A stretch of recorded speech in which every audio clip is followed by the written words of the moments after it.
everyone, and welcome back to our Stitch Sisters YouTube channel. I'm Rachel. I'm Nikki, and today we're back talking about the new Pippi Pinafore by Jennifer Lauren. It's a pattern review. It's a pattern review. We've both made one. We have. But before we do that, if you could just do us a little favour, click on the subscribe button. Oh yes, please.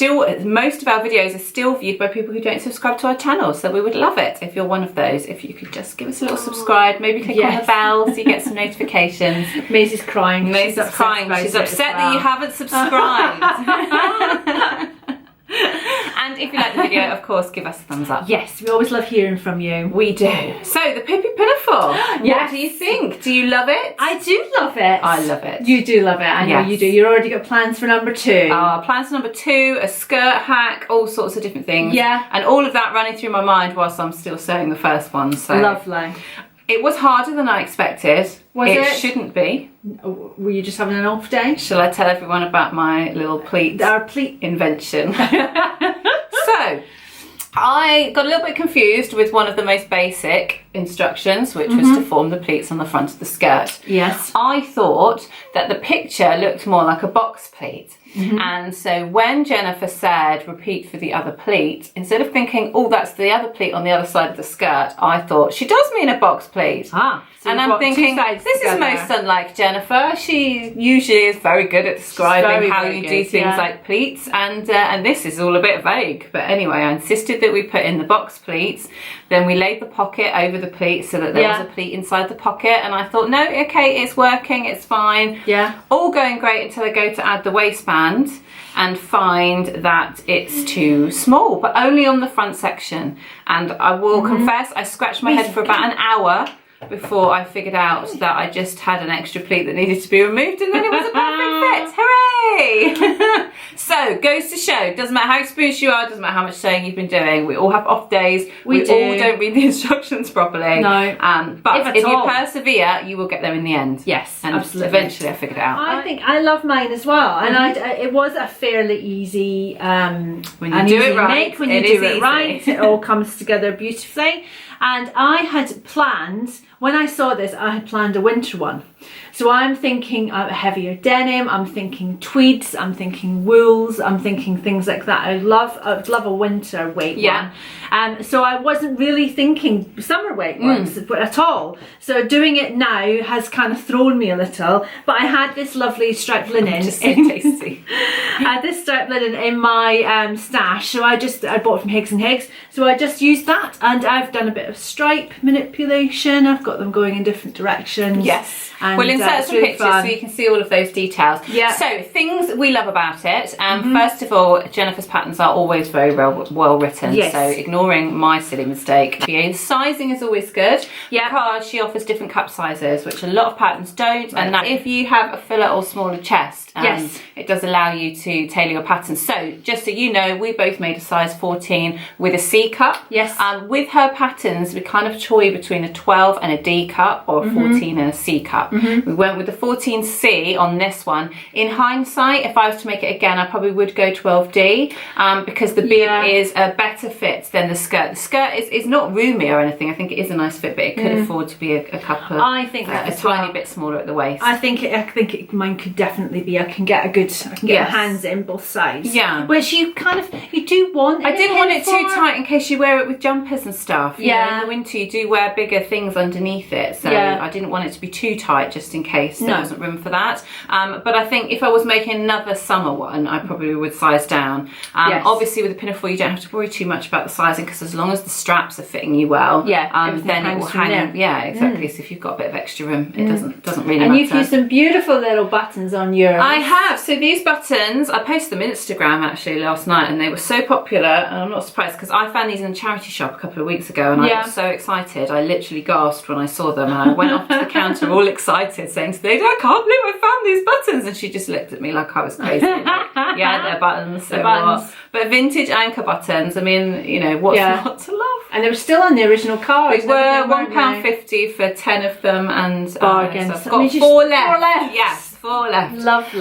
So the pattern has a few variations, doesn't it? You can make it as we've done if you're using buttons, where the strap is a fixed length, but you make a little buttonhole here and you feed it through and back on itself, and then you put a little buttonhole in your strap just here. If you weren't going to be undoing the straps or adjusting them at any point, you probably could do without the buttonhole and literally just sew a button on. The buttonholes were sewing really nicely in my denim, so I was quite happy to do that. The other option is more of a traditional dungaree style dress, and you actually use the dungaree clips. Yes. And then you would put a jeans button on and you would hook it over your button.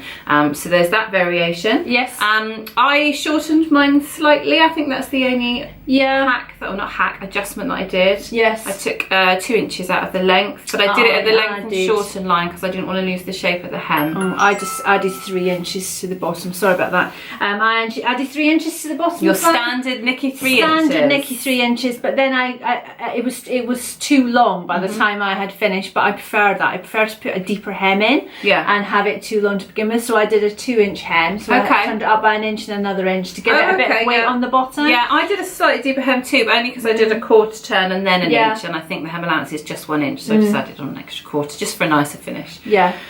So where's your fabric from? It was from Higgs & Higgs. So it's one of their Essex linen stripes, which I just ordered a metre and a half from randomly when I was buying loads of stripy fabric for a while.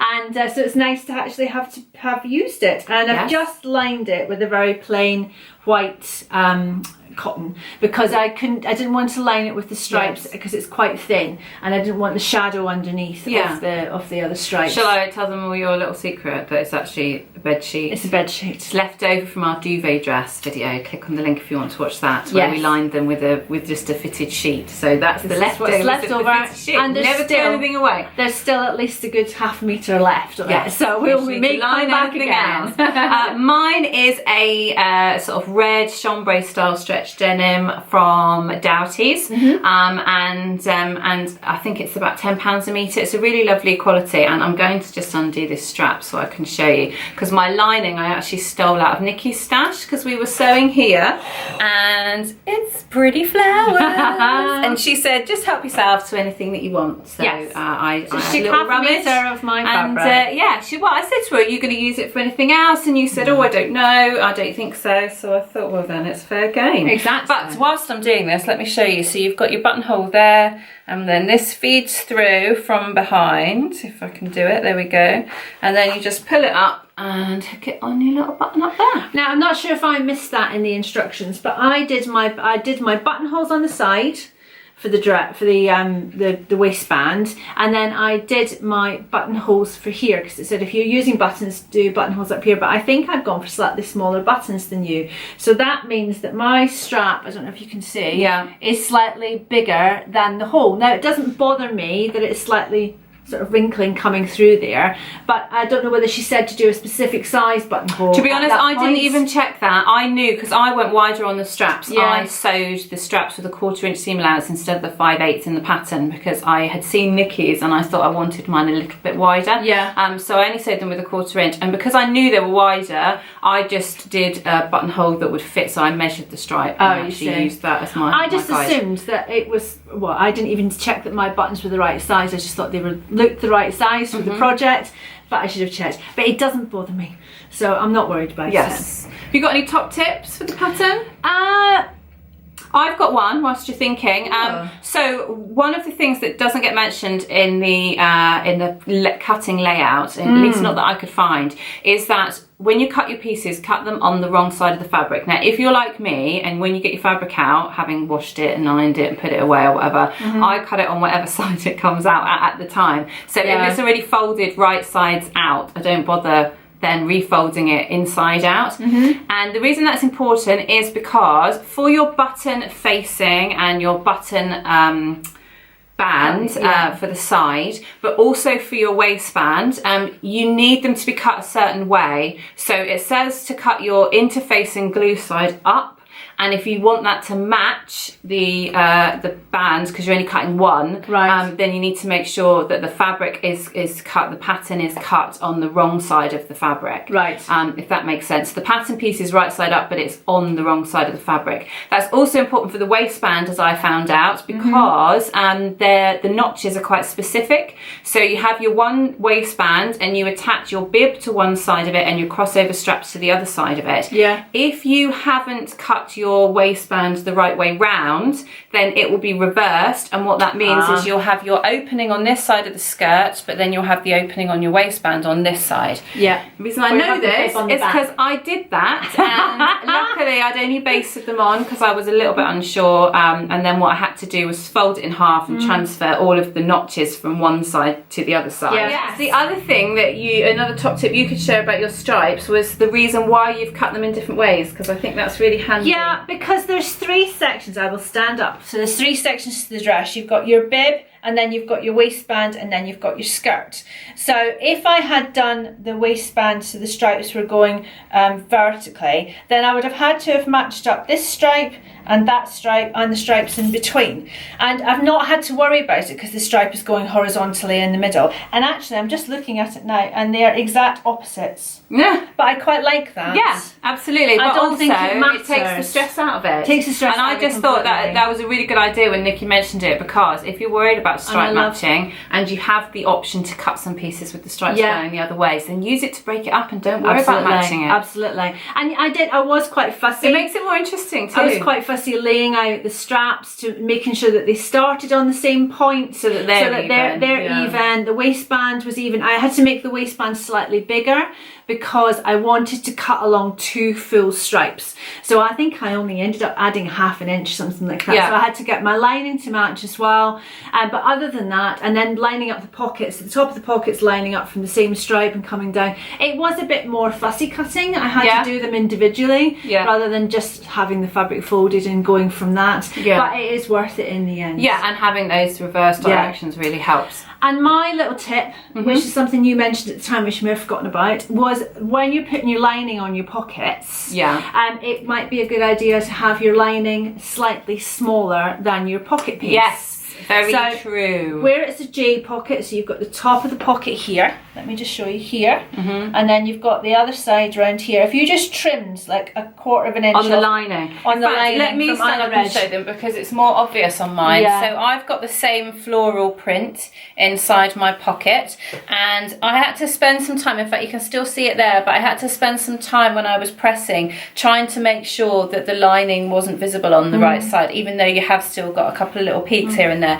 If, as Nikki said, if I trimmed down the lining, literally shaved off 1/8 of an inch off of that inside and outside curve, then when I sewed the 2 together, it would naturally have rolled to the inside, and I wouldn't have had to worry about trying to press that out. You would have had a little line of denim going along the inside, which would have meant you wouldn't have seen the outside of the fabric peeking through, or the inside that's peeking a great idea. Yeah. So other than that, I think I'm going to make another one. Yeah. But I'm going to wait till winter. I'm definitely going to make another one. Which is what I originally thought. I want to make a tweed one or a heavy wool one or something like that. Yeah. And I'll probably line the skirt as well, but just a simple lining inside. Yeah, I think I'm going to make just a standard denim one. I just think quite a heavy denim, I think might be quite nice. For me, I loved, so when I made the Cleo dungaree dress, I wasn't sure about it. I posted it on Instagram. Lots of people told me that they loved it, and it kind of did make me think, okay, Your mustard one. Mustard one, But the things that I wasn't quite happy with, are all fixed with this one. So for me, I think I need a waistband. I love the fact that the bib has some darts, which gives it some shaping, which makes it curved to your body shape. And for those reasons, I think it's really, really flattering. Excellent. Also, the fact that because it's not a straight skirt, you have got those little pleats. Yeah, it doesn't feel it cinches it in, but still gives you a little bit of room on your hips, which I really, really love. So it's lovely. It's a big thumbs up from us, Jennifer, Lauren. They are brilliant. Brilliant. Knocked design. at the park again. As always. Yeah. And we've loved pattern testing for you, or pattern reviewing for you again. And we hope that you guys have found it useful too. So if you've been thinking about it and you haven't been sure, or if you've got the pattern in your stash, then go for it. You won't regret it. You don't need a lot of fabric. I got mine out of 1.5 meters. You do need a little bit extra for linings and things like that. Yeah. But you can just use a sheet or just use something in your stash. It doesn't have to be anything fancy. I had 1.5 meters, and I think I probably used just over 1 meter. Right. So you can squeeze. I mean, I had shortened it slightly, but you can squeeze it out of less than you think. Yeah. So it's definitely a good one. It's a good summer make, and I'll definitely will. But I'm looking forward to making a winter one as well. So I'm excited about that. Yes. So we'll see you next time, guys. We'll leave you with some prancy pictures of us prancing around. See you soon. Being silly. Bye.